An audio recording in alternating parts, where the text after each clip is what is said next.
Hello, I'm Nate. I think sooner or later from vending machine, the major payment system will be e-wallet. So the world will become a cashless world.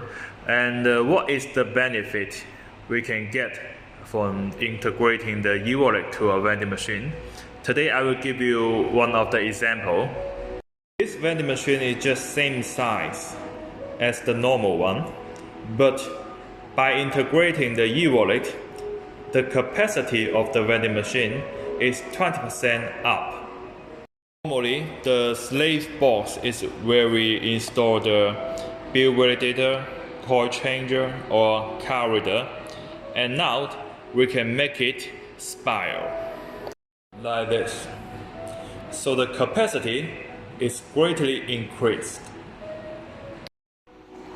Same size of vending machine, but increased the capacity. I will show you how to buy from the slave box. Move to the touch screen. Select B box. Select the product. Scan the QR code. Pay for it.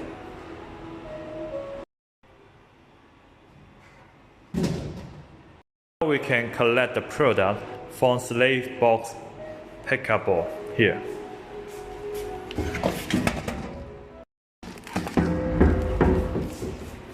If you like the idea, please contact us for more information.